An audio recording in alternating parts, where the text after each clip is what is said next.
이제 우리가 신앙생활을 하면서 보면 이 치유의 은혜를 체험하지 못하면요, 살아가면서 많은 실패와 불행을 겪다가 이후에 깨닫고 가슴을 칠 때가 얼마나 많이 있습니까? 그래서 오늘 본문 가운데 예수님께서도 고난주간 목요일 저녁에 제자들과 마지막 식사를 나누시는 가운데 그들에게 발을 씻기는 이 감동적인 이 사건을 통해서 이후에는 알리라고 우리에게 친히 말씀하신대. 이 시간도 들려주신 살아계신 하나님의 음성을 다 함께 들을 수 있길 바랍니다. 먼저 본문 3절에서 5절 말씀을 다 같이 읽겠습니다. 저녁 먹는 중 예수는 아버지께서 모든 것을 자기 손에 맡기신 것과 또 자기가 하나님께로부터 오셨다가 하나님께로 돌아가실 것을 아시고 저녁 잡수던 자리에서 일어나 겉옷을 벗고 수건을 가져다가 허리에 두르시고 이에 대야에 물을 떠서 제자들의 발을 씻으시고 그 두르신 수건으로 닦기를 시작하여. 아멘. 예수님께서는 하나님 아버지께서 모든 것을 자신의 손에 맡긴 것과 또 자신이 하나님께로부터 오셨다가 하나님께로 돌아가실 것을 아시고 이 제자들의 발을 씻기셨다는 거예요. 그러니까 제자들의 발을 씻긴 이 세족의 사건은 예수님의 죽음과 밀접한 영광관계가 있다는 것을 깨우쳐주고 있는 것입니다. 그래서 저녁을 잡수시다 말고 일어나셔서 이 권위의 겉옷을 다 제끼고, 유대사에서는 관습의 통념으로 이해할 수 없는 그 모든 것을 깨뜨리시고 선생님께서 잡히시던 자리에서 수건을 가져다가 허리를 두르시고 대야에 물을 떠다가 제자들의 발을 친히 씻기시고 닦아주신 거예요. 그러자 예수님의 수제자였던 베드로가 주여, 주님께서 어떻게 내 발을 씻으시나이까? 주님께서 내 발을 절대로 씻지 못하리다 하고 거절할 때 본문 7절에 내가 하는 것을 내가 지금은 알지 못하나 이후에는 알리라 하시면서 이 세족의 깊은 영적인 비밀을 깨우쳐주고 계시는 거예요. 그것은 내가 너를 씻어주지 아니하면 내가 나와 상관이 없느니라 하신 거예요. 그러자 베드로가 예수님께 주여, 내 발뿐만 아니라 손과 머리도 씻어 주시옵소서 하고 사정을 하자 예수님께서 이미 목욕한 자는 발밖에 씻을 것이 없느니라 하신 거예요. 여기서 참 이 온 몸을 목욕한 자는 우리가 지옥 가는 모든 죄가 용서함 받은 것을 의미한다면, 우리의 발을 씻는 것은 일상생활 가운데 지은 죄가 씻김 받은 것을 말씀하신 것입니다. 그런데 다는 깨끗하나 너희가 깨끗하나 다는 아니니라 하고 말씀하세요. 이것은 가룟 유다가 예수님을 배반하고 팔 것을 미리 아시고 예언하신 것입니다. 예수님께서 이 땅에 오신 목적은 마태복음 20장 28절에 지난주일에도 말씀하셨지만 오늘 마가복음 10장 45절에 인자가 온 것은 섬김을 받으려 함이 아니요 도리어 섬기려 하고 자기 목숨을 많은 사람의 대속물로 주려 함이니라 하고 강조하고 계세요. 왜 주님께서 마태복음 한 권의 책으로서 모든 것을 정리할 수 있는데도 마가복음, 누가복음, 요한복음까지 다 4권이나 복잡하게 기록하셨을까요? 여기에 영적인 깊은 비밀이 담겨져 있는 것입니다. 마태복음은 유대인을 대상으로 기록되었어요. 그래서 유대인을 왕으로 오신 예수님을 강조하고 있다면, 마가복음은 그때 유대를 지배하고 있던 로마인을 대상으로 기록했어요. 거기는 주종관계가 강하기 때문에 이 로마인에게 섬기는 종으로 오신 예수님을 강조하신 거예요. 누가복음은 헬라인을 대상으로 한 것이기 때문에 헬라는 철학이 발달했어요. 그래서 사람의 아들로 오신 예수님을 강조한 거예요. 요한복음은 전 세계인을 대상으로 했기 때문에 하나님의 아들로 오신 예수님을 강조한 거예요. 특별히 이 마가복음의 말씀을 통해서 예수님께서 이 땅에 오시면 섬김을 받으려 함이 아니라 섬기려 하고 자기 목숨을 우리의 죄악과 상처와 질병을 대신 지시기 위해서 온전히 드려졌다는 거예요. 이것이 얼마나 놀라운 섬김의 본을 보여주신 것입니까? 우리도 이제 예수님의 모범을 따라서 우리의 사랑하는 가족들, 친척들, 친구들, 이웃들의 구원과 치유와 주님의 제자의 양육을 위해서 섬김의 삶을 살아갈 것을 우리에게 깨우쳐주고 계시는 것입니다. 여러분의 신앙생활 은혜로우십니까? 행복하십니까? 축복되십니까? 여기에 아멘으로 못하고 있다면 오늘 그 문제를 고민하고 오늘 그 문제를 해결하고 오늘 그 문제에 응답받고 돌아갈 수 있길 바랍니다. 절대 그렇게 생각하지 않으면요, 여러분 평생 예수 믿었으면 목사, 장로, 권사, 집사 돼도 그거 헛믿는 거예요. 영적으로 그 교만이 딱 차 있으면은 절대 어떤 말씀을 들어도 은혜가 안 돼요. 찬양을 해도 은혜가 안 돼요. 예배를 드려도 은혜가 안 돼요. 기도를 해도 은혜가 안 돼요. 그것이 영적으로 잠들고 병들고 죽어가고 있다는 증거인 거예요. 이제라도 주여, 내가 내세울 게 뭐가 있습니까? 나는 이미 십자가 죽었는데, 그리고 낮아지고 깨어지고 부서지고 죽어질 수 있길 바랍니다.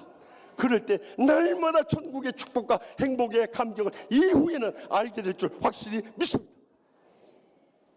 계속해서 주님께서 15절에 말씀합니다. 다 같이 읽겠습니다. 내가 너희에게 행한 같이 너희도 행하게 하려 하여 본을 보였노라 하며, 예수님께서 제자들의 발을 씻으신 후에 옷을 입으시고 다시 앉아서 내가 너희에게 행한 것을 너희가 아느냐 하고 물으세요. 너희가 나를 선생이라 또는 주라 하니 너희 말이 옳도다. 여기서 이 헬라어 원어 성경을 찾아보면 너희가 나를 선생과 또 주라고 말씀했어요. 이 선생이라, 이 헬라어로 호 디다스칼로스, 또 주는 호 퀴리오스라고 기록하셨어요. 그런데 놀라운 사실은 이 모든 것이 앞에 호라는 정관사가 붙어요. 유일하신 선생님이고 유일하신 주님임을 밝혀요. 그것도 대문자로 말씀함으로 가장 크신 분임을 증거하고 있는 거예요. 주님께서는 세상의 선생이나 주와는 달리 하나님의 아들이요 우리를 구원하실 주님으로 이 땅에 오신 것입니다. 그래서 내가 그러하다, 내가 주님과 선생이 되어 너희 발을 씻으니 너희도 서로 발을 씻는 것이 옳으니라 하시면서 내가 너희에게 행한 것 같이 너희도 행하게 하려 하여 본을 보였노라. 그들도 행하게 하기 위해서 주님께서 몸소 본을 보였다. 우리도 그 주님을 통해서 은혜를 체험했다면 본을 보이는 신앙생활을 해야 나가야 하는 거예요. 우리의 가정에서나 직장에서나 세상 어느 곳에든 누가 보더라도 그 목사님, 그 장로님, 그 권사님, 그 집사님 우리와 다르다는 감동을 주는 신앙생활을 해야 되는데 그렇게 하고 있느냐. 사실 목사로서도요, 강단에서만 큰 소리치지 강단 내려와서 정말 그 외쳤던 말씀대로 살기가요 너무너무 힘들어요. 목사가 힘든 게 바로 그것 때문에 힘들고 고민이 되고 고통스러운 거예요. 저는 그래서 신앙생활하기 제일 힘든 곳이 저희 집이에요. 항상 저 사람 눈치 보면서 사는 거예요. 여러분도 눈치 볼 거 없잖아요. 근데 저는 한 집에서 사니까 눈치 보면서 사는 거예요. 만약에 제가 강단에서는 청산유수처럼 은혜롭게 말씀을 전하고 집에서는 마귀 할아버지처럼 살아가면 집사님 뭐라 그래? 너나 잘해, 너나 잘해. 너만 잘하면 다 잘해. 그럴 거 아니요. 그 소리 안 들으려고 몸부림치면서 살아가는 거예요. 그런데 저희 딸아이가 중학교 2학년 때 오늘 갑자기 그러는 거예요. 아빠, 저는요 결혼해서 누가 결혼하지 않은 사람이 결혼하기 전에 생기면은 그 사람한테 꼭 물어볼 게 한 가지 있어요. 그래. 그게 뭔데? 그래. 우리 엄마 아빠 모시고 살 수 있는가? 그거 물어본다는 거예요. 그래서 너 왜 갑자기 그런 생각을 했니? 그러니까 엄마 아빠가 미국에서 돌아와서는 애 할머니 모시고 살고 지금은 할아버지 할머니 모시고 사는 것을 보면서 아, 우리 엄마 아빠는 내가 모셔야겠다 그랬다는 거예요.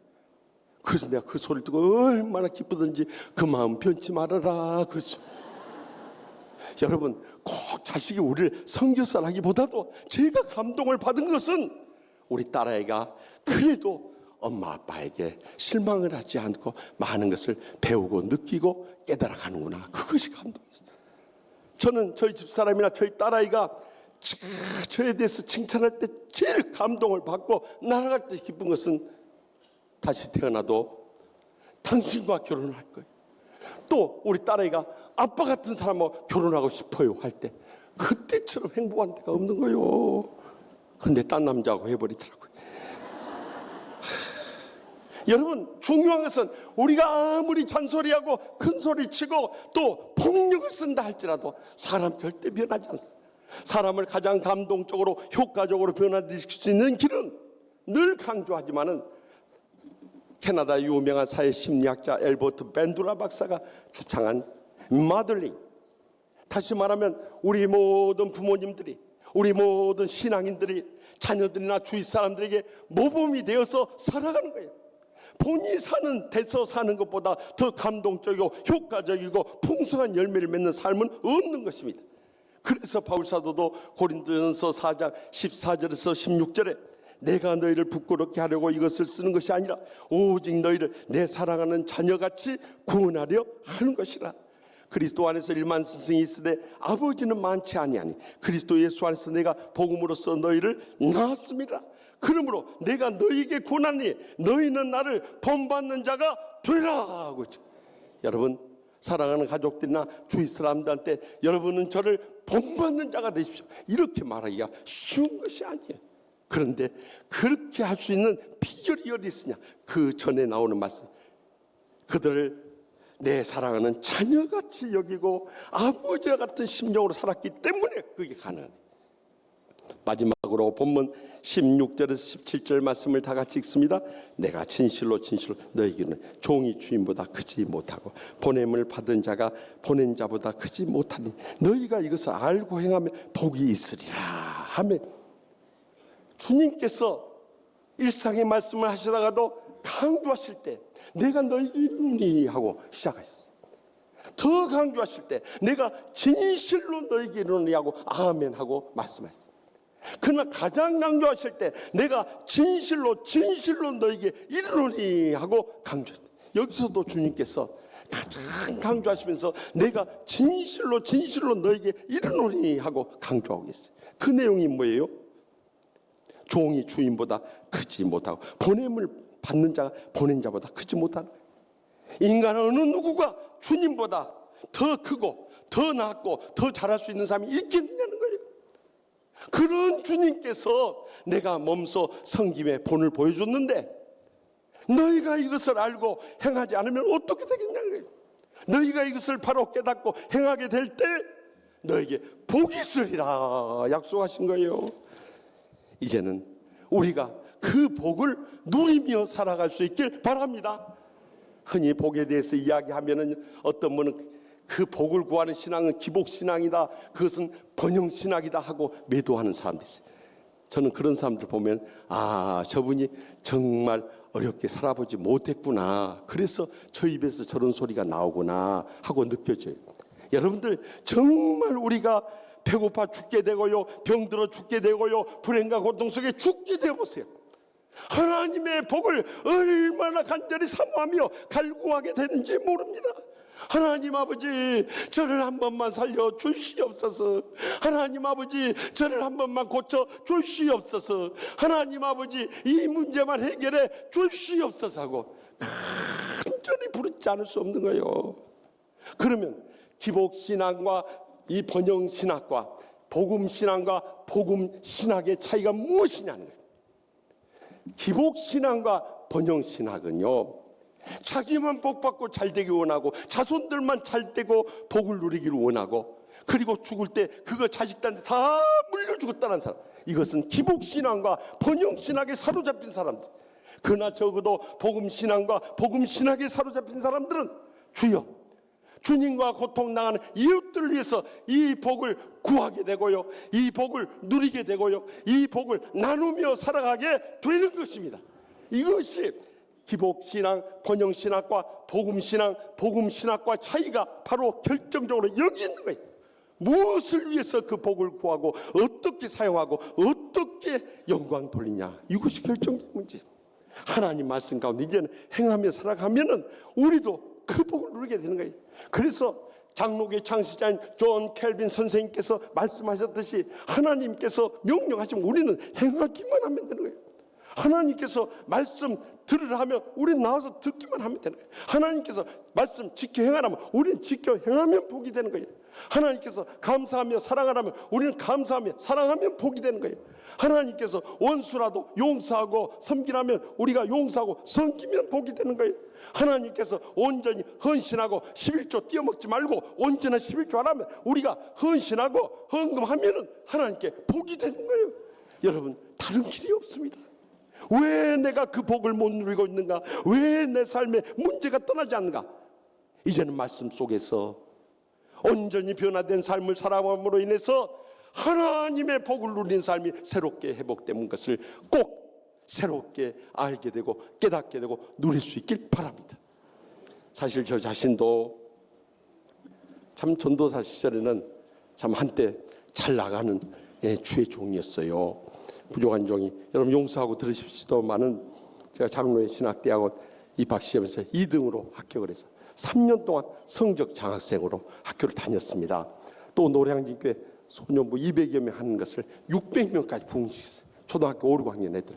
그리고 이 신혼가정부, 대학부도 몇 배씩 부흥을 시켰습니다. 또 5교구 맡아가지고 5교구도 몇 배로 부흥을 시켜버렸어요. 그런데다가 정말 전도사회 때 여기 대한기독교서회라는 것은 교수들의 신학 서적만 출판하는 데인데 거기서 어린이 설교집을 내자고 그래서 제가 거기서 어린이 설교집까지 출판할 정도였어요. 그리고 전국을 돌아다니면서 저기 한소망교회 류용문 목사님과 같이 그 전도사 시절에 전국의 어린이 학생 부흥회 또 교사 강습회 하면서 다녔어요. 그런데다가 프린스턴 신학대학원 이 전액 장학생으로 선발이 됐으니 우리 친구들이요, 김 목사는 대단하다. 앞으로 하나님이 크게 쓰실 거예요. 저는 그때만 하더라도 제가 대단한 줄 알았어요. 대머리가 단단하다는 뜻인데 그걸 깨닫지 못하고 제가 미국 유학을 떠났어요. 저는 프린스턴 신학대학원 딱 가서 제가 아무것도 아니라는 것을 그때부터 깨닫기 시작했어요. 여러분 유학생활이라는 것이 핑크빛 낭만의 세월이 아니라 거친 광야의 훈련장이었어요. 강의에 들어갔는데 그렇게 영어 통역을 하고 번역을 했던 제 자신이 강의가 안 들리기 시작하는 거예요. 와, 앞이 캄캄해. 그때 제 본 실력의 바닥을 본 거예요.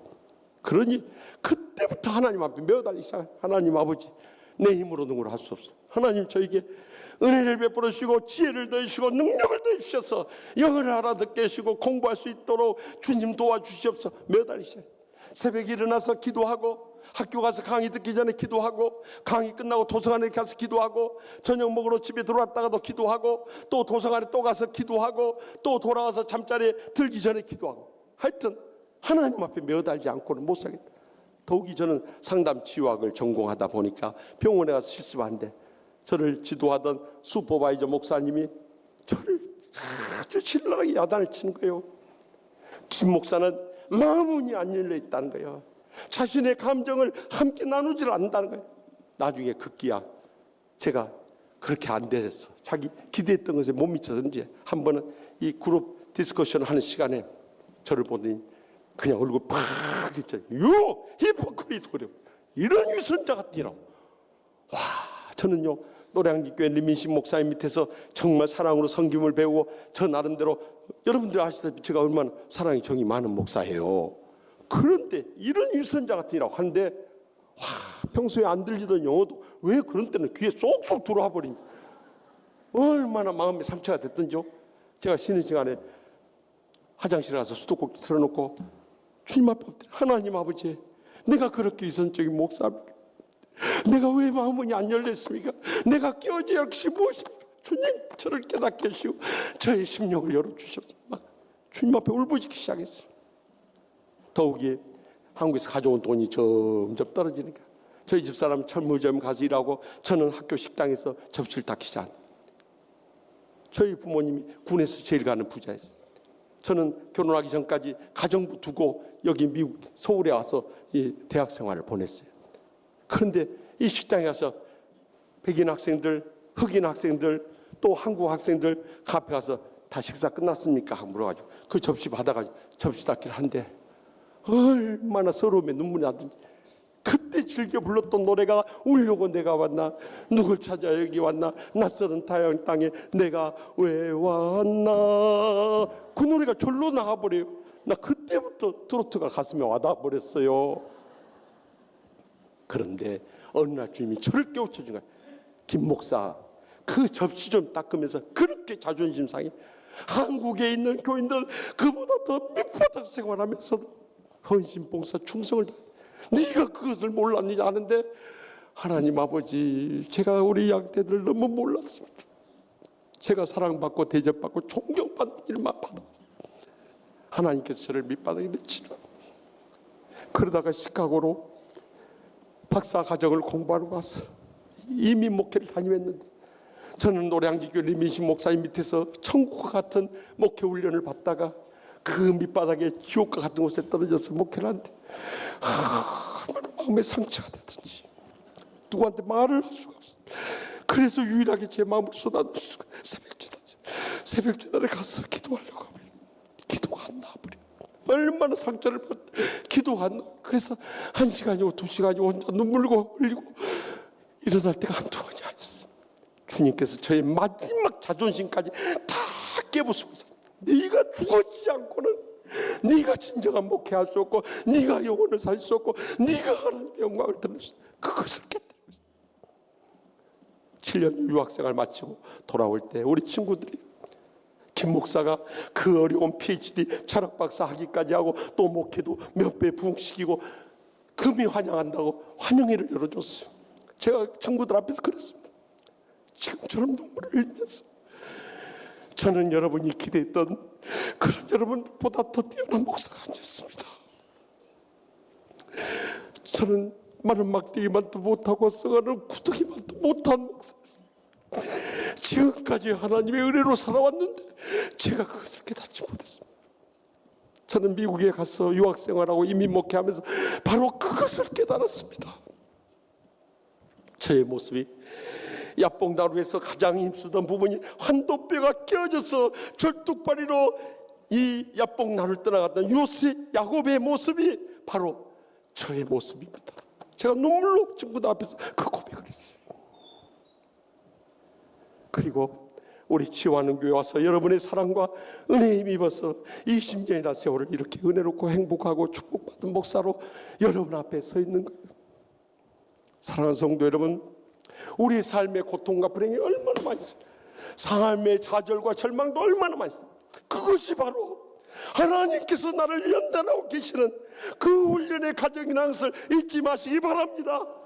우리가 예수님처럼 이렇게 섬기는 삶을 살아가고 본이 되는 삶을 살아가고 진정 행함으로 복을 누리는 삶을 살아가게 될 때 주님께 살아가신 온전한 주님의 풍성하신 은혜와 축복과 행복을 누리게 된다는 것을 이후에는 꼭 알게 될 줄 확실히 믿습니다. 기도하십시다.